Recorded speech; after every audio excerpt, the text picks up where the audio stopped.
Selamat pagi, Bu Sasil. Saya Ahmad Sarofil Zairil Niza dengan tim 21 2021-09 dari kelas MG 103A. Di sini saya sebagai manajer produksi dari PT Akitomoto akan mempresentasikan sosialisasi penentuan kapasitas produksi kepada karyawan PT Akitomoto.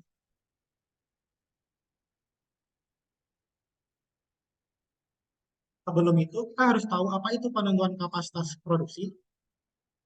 Penentuan kapasitas produksi merupakan proses menentukan seberapa banyak barang atau layanan yang dapat dihasilkan perusahaan dalam jangka waktu tertentu sesuai target yang ditentukan oleh perusahaan.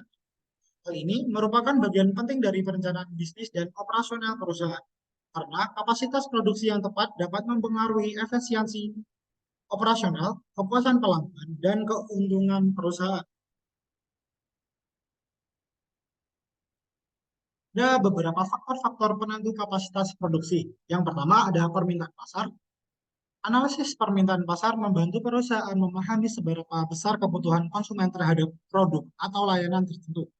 Kapasitas produksi harus dapat menyesuaikan dengan tingkat permintaan pasar.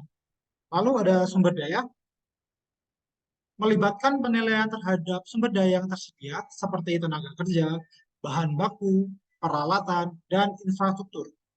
Kapasitas produksi tidak boleh melebihi kapasitas yang dimiliki oleh sumber daya yang tersedia. Kemudian ada teknologi. Pemilihan teknologi produksi yang tepat dapat mempengaruhi kapasitas produksi. Penerapan teknologi yang efisien dapat meningkatkan produktivitas dan kapasitas produksi. Kemudian ada fleksibilitas. Fleksibilitas produksi penting untuk menyesuaikan perubahan dalam permintaan pasar atau perubahan kebijakan perusahaan. Kapasitas produksi yang dapat diubah-ubah lebih responsif terhadap perubahan lingkungan bisnis. Kemudian yang terakhir ada ruang untuk pertumbuhan. Perusahaan juga harus mempertimbangkan ruang untuk pertumbuhan di masa depan.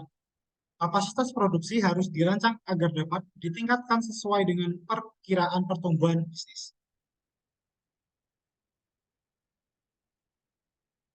Kemudian, bagaimana cara menentukan kapasitas produksi? Yaitu pertama ada memahami permintaan pasar. Menganalisis permintaan pasar untuk produk atau layanan yang akan dihasilkan sangat penting. Tinjauan tren pasar, evaluasi kebutuhan konsumen, dan pertimbangan faktor-faktor ekonomi yang dapat mempengaruhi permintaan. Yang kedua, ada mengevaluasi sumber daya yang tersedia. Meninjau sumber daya yang tersedia seperti tenaga kerja, bahan baku, peralatan, dan fasilitas produk. Pastikan bahwa kapasitas produksi yang direncanakan dapat diakomodasi oleh ketersediaan sumber daya ini. Kemudian yang ketiga ada menentukan teknologi produksi. Teknologi produksi yang sesuai dengan jenis produk atau layanan yang akan dihasilkan. Teknologi yang efisien dapat meningkatkan kapasitas produk. Yang keempat, ada menghitung kapasitas produksi maksimal. Berdasarkan analisis sumber daya dan teknologi produksi, dengan menghitung kapasitas produksi maksimal yang dapat dicapai dalam satu periode waktu tertentu, misalnya per bulan atau per tahun. Lalu yang kemudian ada fleksibilitas produksi. Mempertimbangkan fleksibilitas produksi untuk dapat menyesuaikan dengan perubahan permintaan atau perubahan kebijakan bisnis. Mempertimbangkan pilihan seperti produksi modular atau sistem produksi yang dapat diubah-ubah. Yang keenam ada analisis break-even. Menghitung titik imbas atau break-even point untuk menentukan jumlah minim produk atau layanan yang perlu dihasilkan agar perusahaan tidak mengalami kerugian. Ini dapat membantu dalam menetapkan kapasitas produksi yang dapat menghasilkan keuntungan. Ayo yang ketujuh ada perencanaan pertumbuhan.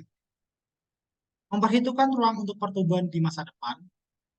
Pertumbuhan bisnis dapat memerlukan peningkatan kapasitas produksi, sehingga pastikan perencanaan kapasitas memungkinkan skalabilitas. Yang kedelapan ada simulasi dan pengujian.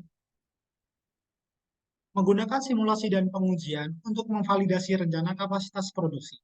Pengujian ini dapat melibatkan model matematika, analisis sensitivitas, dan skenario untuk mengidentifikasi potensi masalah atau area perbaikan. Yang terakhir ada evaluasi. Setelah kapasitas produksi diimplementasikan, lakukan pemantauan terus-menerus dan evaluasi kinerja. Menyesuaikan rencana kapasitas jika terjadi perubahan signifikan dalam permintaan atau kondisi pasar.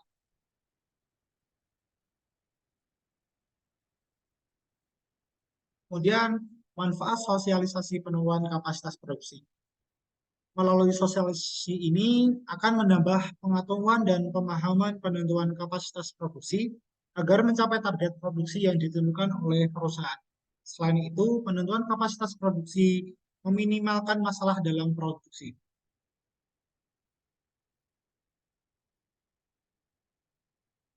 Untuk manfaat sosialisasi penentuan kapasitas produksi ini, kita bisa menambah pengetahuan dan pemahaman penentuan kapasitas produksi agar mencapai target produksi yang ditentukan oleh perusahaan.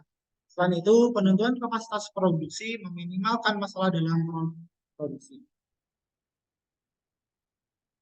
Kesimpulan, sosialisasi penentuan kapasitas produksi ini sangat penting untuk memastikan pemahaman yang jelas tentang tujuan produksi perusahaan dan bagaimana setiap karyawan dapat berkontribusi secara optimal.